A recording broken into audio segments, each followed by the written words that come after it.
Coming up on Look Today, well, the Lake George Regional Convention and Visitors Bureau announces a professional volleyball tournament. I've got details. And we've got some updates on the Saratoga City Charter Review process. More on that coming up. And an interactive wedding expo event will take place this weekend in Saratoga. I got those details. It's all ahead on Look Today.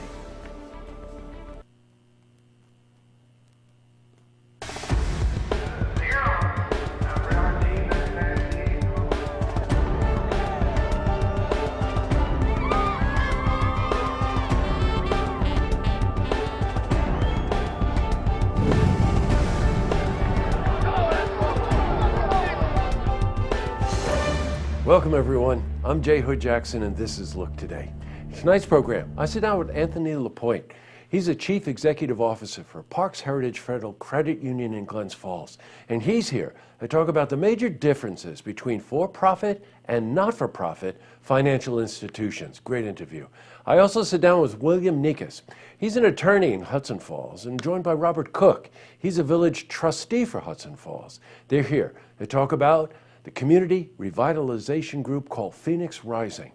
Plus, we've got your weather for the Tri-North counties, but first, these headline stories. Well, in our lead story, over the last 8 months, the Lake George Regional Convention and Visitors Bureau has been working to increase sports tourism in our area.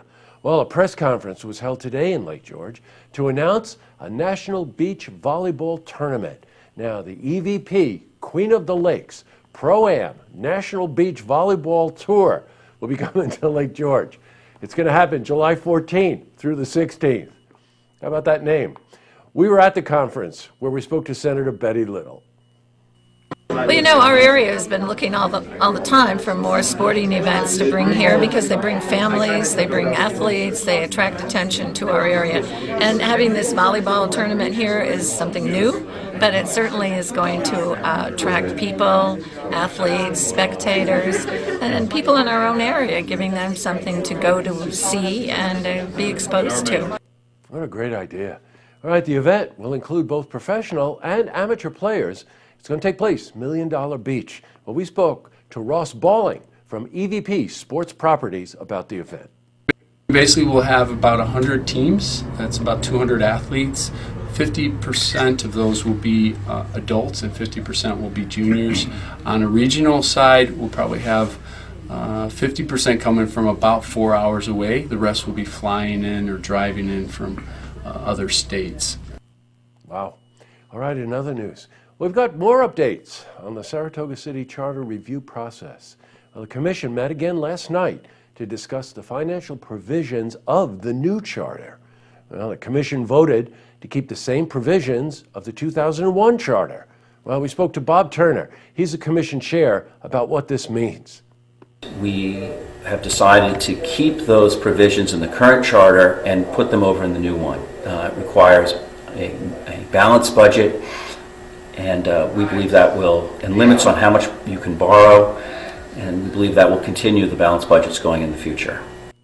Now, Bob was here this morning to tape an edition of Beyond the Headlines with Mike Lenz. It's quite a show. We will be premiering it this weekend, so check your local listings. Switching from news to weather. Well, there's a possibility of more freezing rain and sleet later tonight. Yeah, I guess we've not had enough of that. Let's see how the rest of the week is shaping up for a more detailed look at our weather. Let's head to the Glens Falls Weather Center for a look at your first forecast.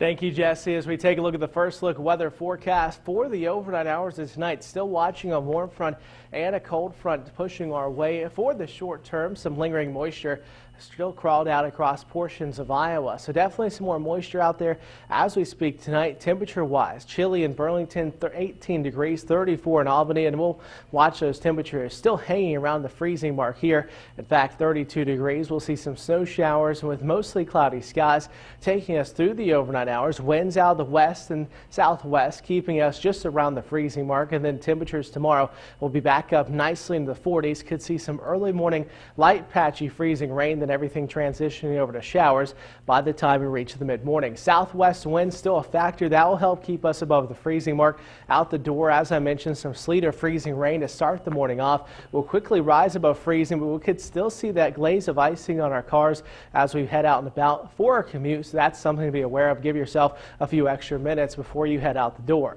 Thursday, 42 degrees with that 40% chance of showers. Friday, 36.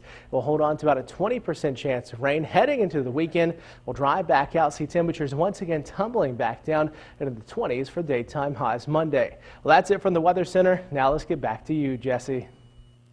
Thanks, Brad. Well, it looks like the commute tomorrow morning is going to be rough again, so be careful. Back to the news.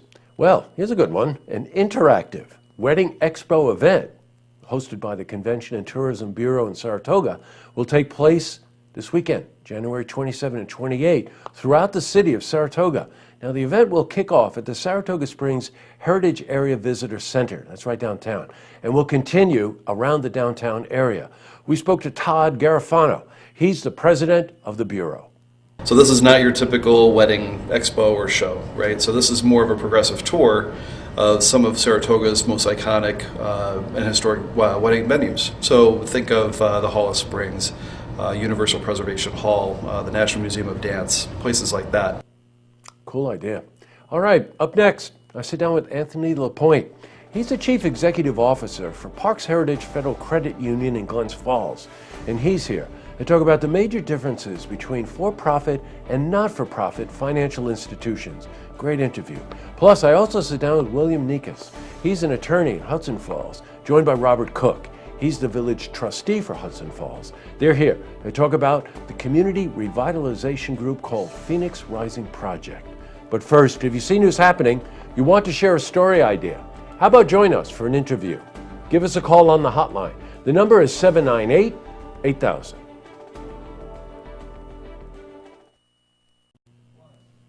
Well, that's all the time we have for this edition of Look Today. I got a bunch of lookouts tonight. First one has to go to Senator Betty Little. Whenever we're in the field covering events or press conferences or whatever, and the senator is there, we're always reminded of her passion for the community and also her vast knowledge base. This is somebody who's really involved, so lookout goes to Senator Betty Little. Also, I mentioned earlier that Bob Turner is going to be a guest on Beyond the Headlines this weekend to talk about the Saratoga Charter, the Commission, and their recommendations. The taping was this morning. It was really something. All right. Also this morning, we were at the Washington Center for Rehabilitation and Nursing. That's run by a company called Centers Health. Outside of the fact that the facility is really a great facility, it was wonderful to see the people and talk to them. And on the way back, I passed by the Stovery in Argyle and stopped in to see a good friend of mine, Rich Entwistle. Same vintage as me, and it was just wonderful to see him and say hi to Rich. And he said, I watch you every day. So, Rich, you get a look at it as well. And last but not least, I heard from a viewer, Pascal, who noted that when we did the SPCA interview yesterday, I asked if the snakes could sit up and roll over, and he thought that was very funny. It was funny, I think. All right, Pascal, thanks. Tonight on Look TV, it's a Saratoga City Council meeting. Don't forget, tune in tomorrow night for the stories that matter to you. Good night, everyone.